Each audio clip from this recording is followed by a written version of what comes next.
से कह ले और जो करवाओ उसे कर लेना।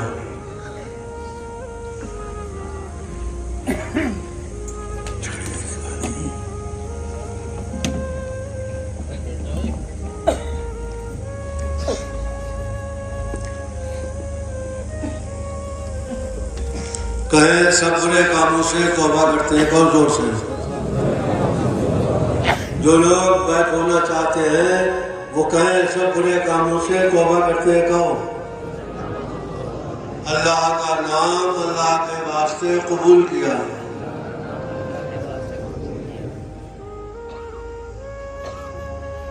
मुंह बंद करके आंखें मीचकर सीने में बाई तरफ दिल होता है मुतवज्जो हो जाओ, सर झुका के और दिल से बगैर आवाज के ख्याल ध्यान तवज्जो से अल्लाह बगैर आवाज के।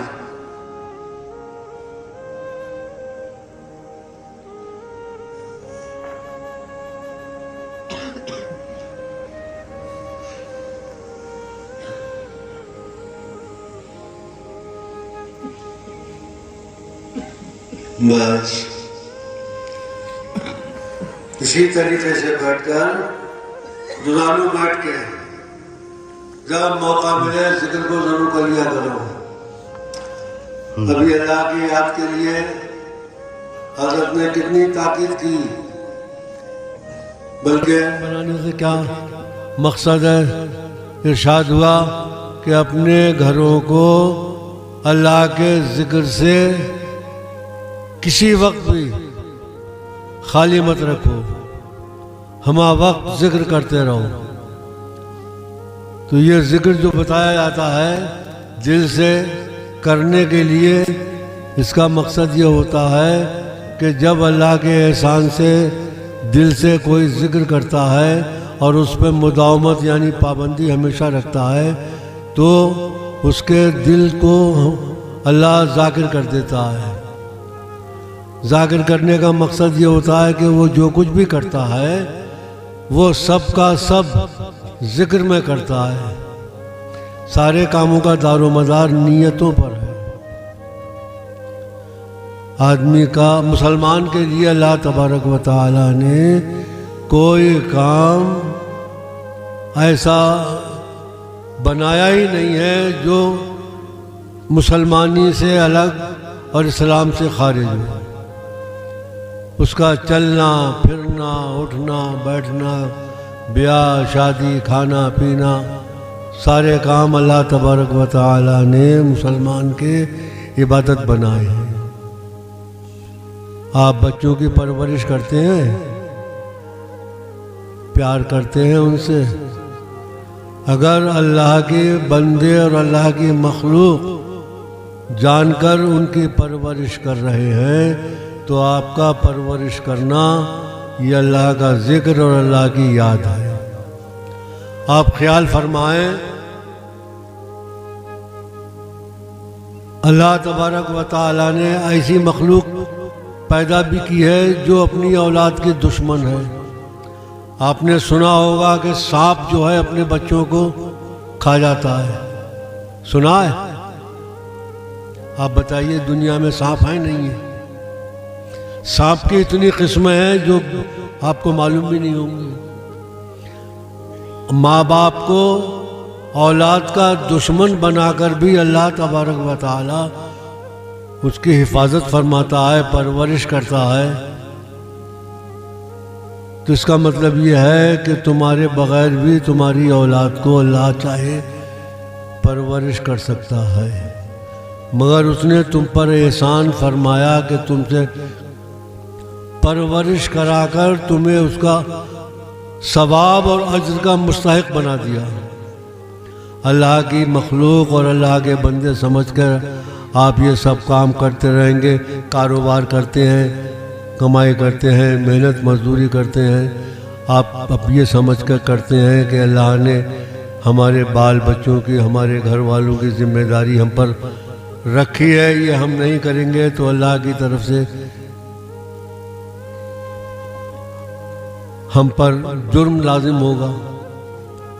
और ये सब सोचकर और सब नियत करके ये सब काम करेंगे कि अल्लाह ने इनकी जिम्मेदारी हमारे ऊपर डाली है, इसलिए हम तो वो कारोबार भी आपका जिक्र और फिक्र और अल्लाह अल्लाह में शुमार होगा।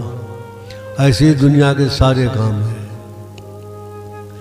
बल्कि कोई काम हो 3 हाल से खाली नहीं होता है, या अच्छा होगा या बुरा होगा या महज बेकार होगा, सवाब होगा या गुनाह होगा, या ना सवाब होगा ना गुनाह होगा।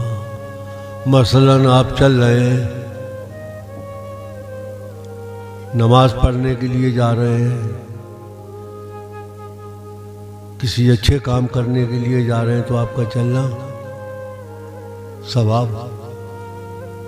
और अगर गुनाह करने के लिए जा रहे हैं, सिनेमा वगैरह देखने जा रहे हैं, या और कोई बुरा काम करने जा रहे हैं, तो आपका चलना गुनाह। और ऐसे कोल्हू के बैल की तरह चल रहा है, कोई मकसद ही नहीं है, तो वो न सवाब है ना अज़ाब है। सारे कामों का यही हाल है। अपनी नियतों को, अपने मामलात को नियतों के ज़रिए संभालो। जो काम करो उसमें अल्लाह तबारक व तआला को राज़ी करने के लिए, उसे खुश करने के लिए और उसके बताए हुए तरीक़े पे करने के लिए कोशिश करोगे, तो ज़रूर तुम्हारा सारे काम इबादत में शुमार होंगे। कारोबार के लिए भी फरमाया गया है कि उनको कोई कारोबार अल्लाह के ज़िक्र से गाफिल नहीं करता। तो वो यही तो है,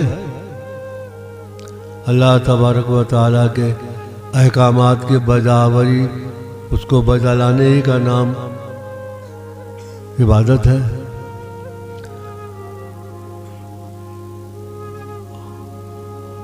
और इल्म इसीलिए हासिल किया जाता है ताकि हमें ये मालूम हो सके कि कौन सा काम अच्छा है, कौन सा बुरा है। और करने के लिए हम हर काम को अच्छे से करेंगे तो ज़रूर वो अच्छा हो जाएगा। इल्म हासिल करने का मकसद आजकल तो बस फतवेबाजी कर दिया है बस, और इसके अलावा तो कुछ है ही नहीं। बल्कि मैंने तो ये सुना है कि तकब्बुर के जितने रीज़न हैं उसमें सबसे पहला नंबर जो है वो इल्म का है। मुतकब्बिरीन में सबसे पहला नंबर इल्म हासिल करने वालों का आता है। लोग दौलतमंदी को समझते हैं, उसका तो अलग आगे जाके नंबर है। ता फजलो इल्म बीनी बेमारिफत नशीनी, यक नुक्ता अत बेगोयम खुदरा मबीन रुस्ती। इसका मतलब यह है कि जब तक तू अपने आप को आलिम फाजिल होना देखता रहेगा, हरगिज मारिफत हासिल नहीं, अल्लाह का कुर्ब हासिल नहीं कर सकता। कहते हैं एक नुक्ते की बात बताई जा रही है तुमको, एक नुक्ते की बात आओ बताऊं। खुदरा मबी, अपने आप को मत देखो, अपने आप को ख़त्म कर दो, अपने आप का फना कर दो, वजूद ख़त्म कर दो, आज़ादी हासिल हो गई। आजकल तमाम इल्म हासिल करने का मकसद लड़ाई झगड़े पैदा करना, एक दूसरे की बुराइयां करना, ये सब हो गया है। इन सब बातों की तरफ ध्यान मत दो। कोई कहीं से मुरीद हो जाता है, उसके पीछे मत पड़ो, और तुम जहां से हो गए हो मजबूती से कायम रहो। आजकल ये चल रहा है, नहीं चल रहा है बहुत, कि ये इसलिए मैं कह रहा हूं आपके इलाके में ये सब कुछ बहुत हो रहा है कि इसके मुरीद क्यों नहीं हुए, उनके मुरीद क्यों नहीं हुए, है नहीं है? बोले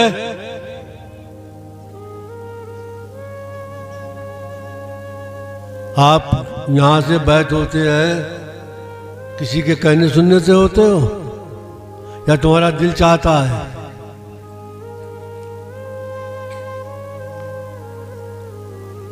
दिल चाहने का मतलब ये है कि हम यहाँ से जुड़कर अल्लाह तबारक व तआला के अहकामात की बजावरी हमसे आसान हो जाए।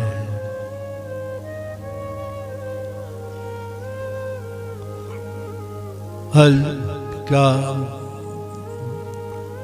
किया जाए? हमारे पास तो हर वक्त लोग इसी तरह की शिकायतें करते रहते हैं और उनको हम हमेशा समझाते ही रहते हैं।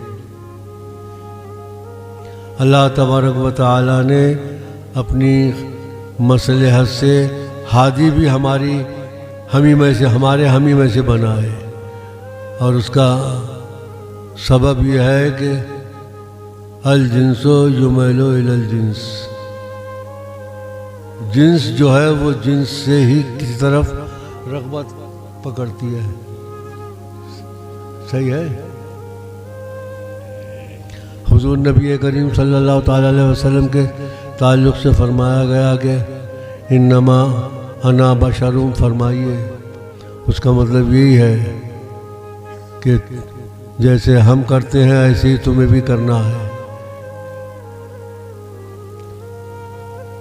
बहरहाल इतनी बातें मुझे आता भी नहीं है करनी मगर इतना ज़रूर है कि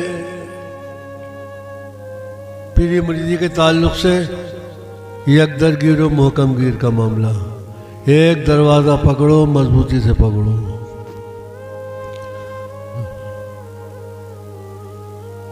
कहावत बुजुर्गों की एक बहुत मशहूर है, जो एक का है वो सब का है और जो सब का है वो एक का भी नहीं है। ये बात नहीं? हम लोग जो जमा होते हैं जिक्र व फिक्र करते हैं उस पर भी लोगों को एतराज़ है कि भाई ये जगह किस ज़माने में औलिया अल्लाह के चाहने वालों ने अपने जिक्र की और फिक्र की मजलिसें कायम नहीं की हैं। इस पर भी एतराज़ है। क्यों हर घर को आस्ताना बना लिया है? आपके इलाके में जगह ब जगह लोग इकट्ठे होकर सिलसिले के लोग अल्लाह अल्लाह जिक्र व फिक्र करते हैं नहीं करते हैं? करते इकट्ठे होते हैं। इस पे भी एतराज़ है। तो अब एतराज़ को देखेंगे कि अल्लाह के जिक्र करोगे? अपने काम में लगे रहो, ना किसी से बैर लो ना बुग़्ज़ रखो। जहाँ से तुम्हें मोहब्बत मिले जुड़े रहो। सब लोग मिल चुके हैं मुझसे वहाँ पर। अब मेरे ख्याल से अब आप लोग चले जाना और मुझे भी निकल जाने देना, धक्का मुक्की मत करना।